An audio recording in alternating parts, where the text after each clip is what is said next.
holistic wellness, healthcare that you provided, and you went into making macaroons and being this amazing pastry chef. What was the mindset that you had when you were pivoting from this amazing practice that you had where you were helping children and now you have this brick and mortar? I think a big part of it is that it happened very organically. Something that happened so naturally that I almost didn't have time to think about how I was going to make the transition happen.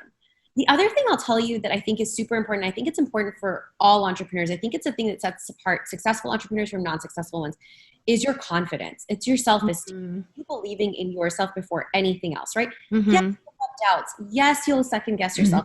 But at the end of the day, if you believe in what you're doing, it's almost like you kind of are like, okay, I'll deal with that other part, you know? At that moment, I was kind of private catering from my apartment. Of course, culturally, again, if anyone can relate to this, I had this fear I was turning into this like auntie that immigrated from another country and was cooking and baking things from home and selling them. I mean, everyone knows that auntie, right? And part of it was like, I could not turn into this. Like it was, you know, and it's not that what they did is bad or what they do. No, we need those aunties, but yeah. I never make a round auntie for the life of me, and I appreciate them for all. Yeah. You know, there was a little like bit of me that's like, but I did this and I have this education and I imagined this for my life and this is what I'm doing. So I think that all in all, like everything kind of happened organically, but when the pivot actually needed to happen and the fear started setting in, it was because I was so passionate about it. I knew that this was something that I really wanted to do. I tested the market. Again, it's not ignorance, right? Like I think false confidence is also very hurtful, right? I think it has to be like an educated confidence. It has to be one where, yes, I've looked at all the details. I've looked at all the things that could go wrong. I've tried to minimize these negative aspects. And now I'm going to go ahead and take the plunge. Right, right. That's so true because sometimes we think less, we move forward far quickly. And later on, you're like, oh, that was not a good idea. But then again, it's a learning moment. And, you know, you went through that. One of the other things I forgot to mention and that came to me while you were speaking was my network. Like the people around me were instrumental. So my family wasn't there at the time, but my friends and the network that I had, like if I needed anything, it was like, I need a plumber. I had 14 people bring me a plumber. I need like someone who will help me with this like legal contract, which I told you was the thing that I hated the most. You know, I had people bring me that. I felt like my relationships that I had formed over the years without even realizing that those relationships would be ones that would help me were the ones that truly ended up being like my pillar of support. Yeah. I think it's so true. As you know, I did business at UT Austin, and one of the best lessons of my life while I was in the upper division classes was networking. If you had the right people on your team, you were going to ace that class. So it's all about networking and all about collaborating with other teams because it was definitely not a Soul Ranger type of a moment there. And that was something that has stayed with me forever because you have to give though to get. So you have to cultivate those relationships and then you can make that ask. And it's not even like a very purposeful ask. It's organic because you've put in so much without any conditions. And I think that's with you also, you did that, right? Even now you do that. I agree with you. Networking is huge. It's so important as an entrepreneur. And if you don't have one, please go start one. So what were some challenges that you faced during that big pivot? Because it really was a pivot. It wasn't just adapting to something new. No, it was. So the challenges were, in all honesty, I had no idea what the hell I was doing. I literally was like, I'm going to open a shop. And now I had like a lease on a space and I'm like, I don't know what I'm doing. Like no wonder a space. I don't think people realize like the steps involved and getting like a open, like it is a lot. And so, you know, you think, oh, I'm just going to find this perfect little space, which by the way, that also took forever. But you know, you find the space and then it's permitting and then it's architect and then it's like back to permitting. Then it's back to your MEPs. And so I really had no idea what I was doing. That was really the hardest part. And then the overwhelm that comes from that. And then feeling like, oh my God, did I just kind of jump in and really like do myself a disservice because I really don't know what I'm doing. And then I'll tell you my biggest challenge that happened that was the most frightful thing. And you'll probably laugh at it now. But again, so we get this shop done. I'll be a little delayed, but we get it done. We had construction issues just like any other business. No big deal. Things are normal. Okay. So now we have this beautiful kitchen right now. I've been baking out of my apartment. So now I'm like, oh my God, I have this industrial. This is amazing. And I go to make my first batch of macaroons. Fail. I'm like, I'm sorry, what just happened here? Oh my gosh. Fail. Third batch. No fail. way. What's going on? well, I guess now humidity is different there. Like whatever I figured out in my home kitchen. Oh no. Temperamental, that whatever I figured out or spent all this time developing in my kitchen, now I have to redevelop in this giant kitchen. And day after day, day after day. Wow. I could not repivot my recipe.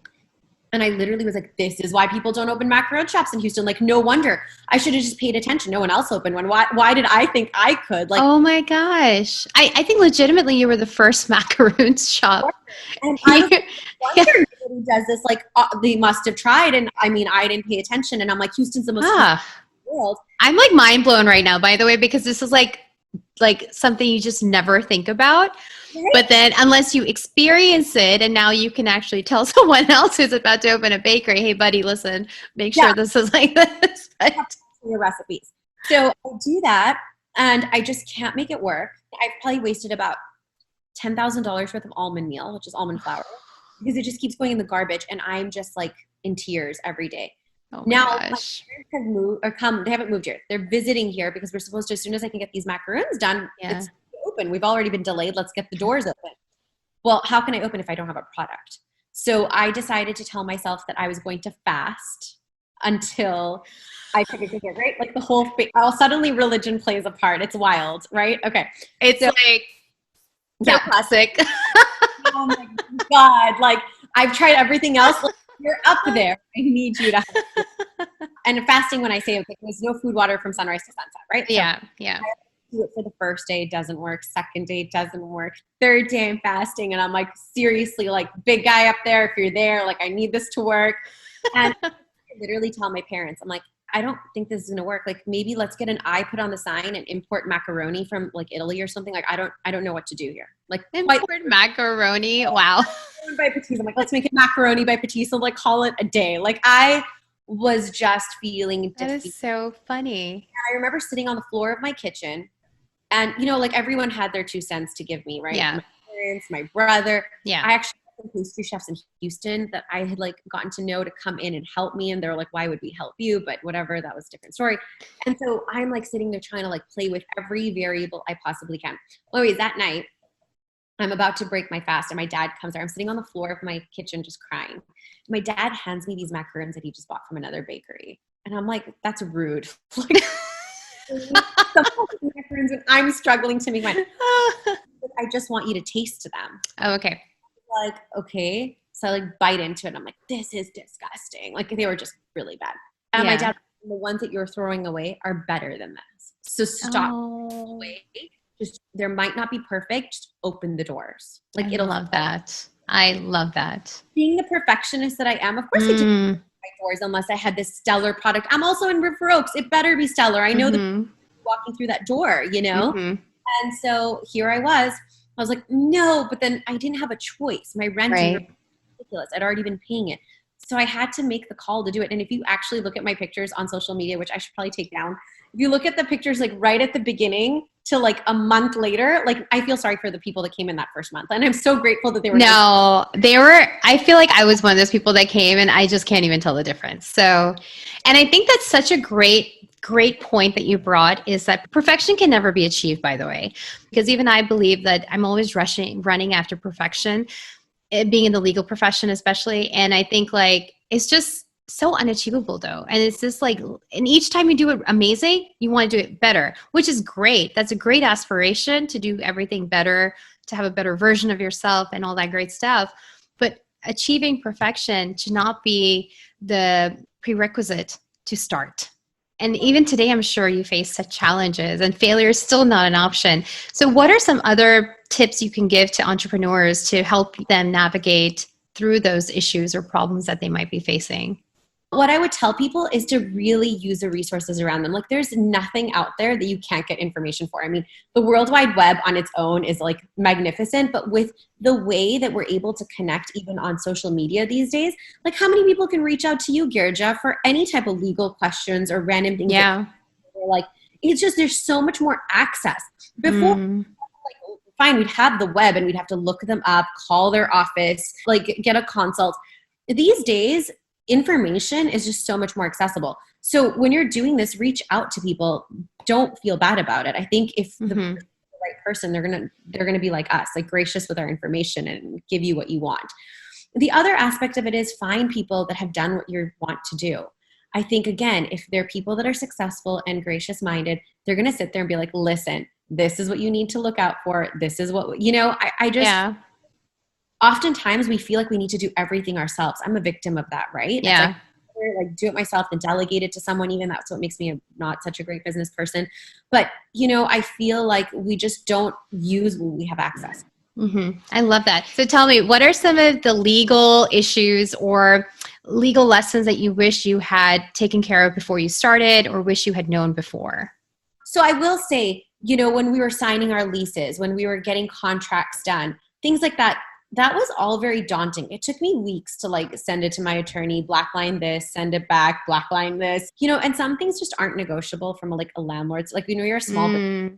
I don't really have that much leverage, let's be real, And so it's really important to have someone on your side that can really highlight the things that could be very bad for you. Because there's going to be some bad for you, but you can't get out of.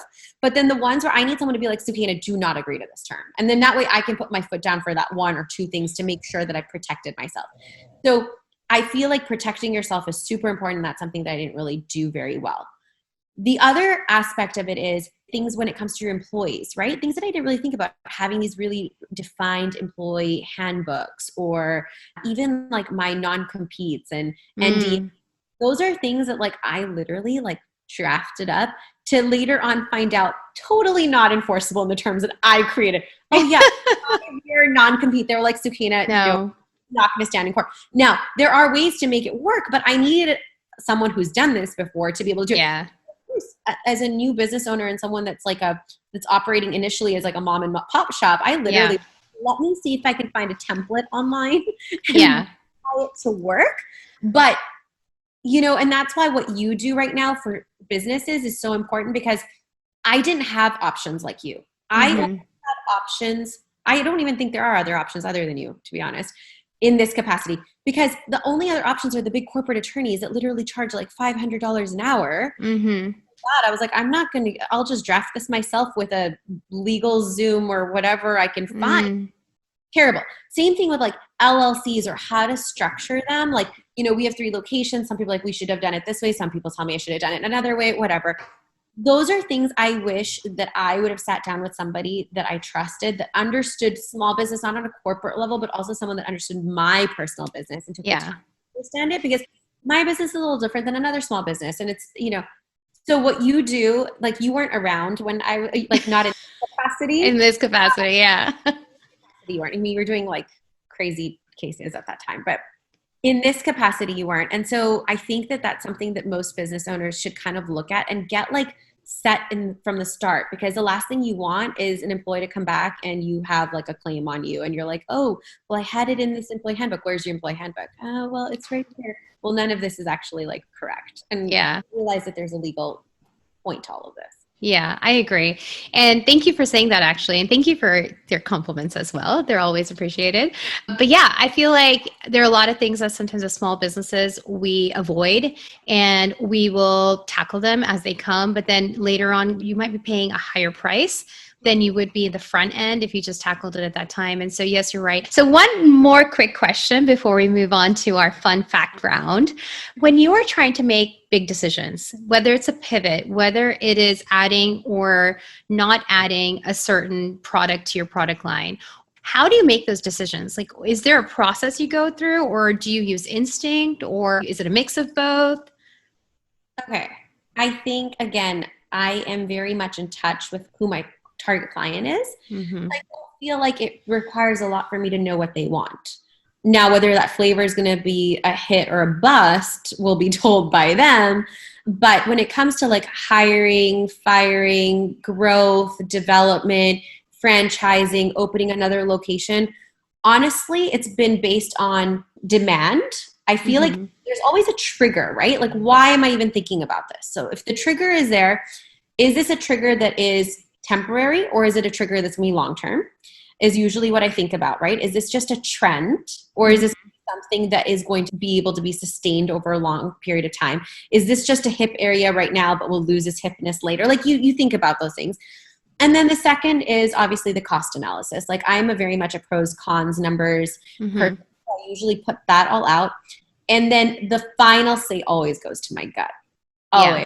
That's taken me a long time to hone into, but I think it's important. And I think that we don't give ourselves enough credit when it comes to that. And when we start to second guess our gut is when we probably are going to end up in the wrong direction. And so the final say is done by my gut. I love that. And now we're just going to go to some fun fact rounds. What is your favorite podcast or blog? I am a nerd and I actually listen to a lot of podcasts that are like very much about like brain neuroscience and like called The Brain Podcast, which I really like. There's also another one that's called #NoFilter. It's really raw. It's Julie Lauren. Yeah. Here in Houston and now lives elsewhere, but I just find her to be really raw and real, and she's just really entertaining to listen to. So those walks sometimes, she's definitely someone I like to listen to. Oh, nice. So how can we find you? Where is the best place to find you? Where do you hang out? How do we order? At Macaron by Patisse, literally. It's long, but Macaron by Patisse, yeah. On Instagram, it's connected to Facebook. I have a personal page called Sweet Sukaina, but yeah, that's where I'm at. Well, thank you so much. We have had such a great time. I've had such a great time talking to you, chatting with you, learning so much about the business and also just what entrepreneurship looks like through your eyes. Thank you so much for being here today with me. Thank you, Gerja. You're always such a pleasure.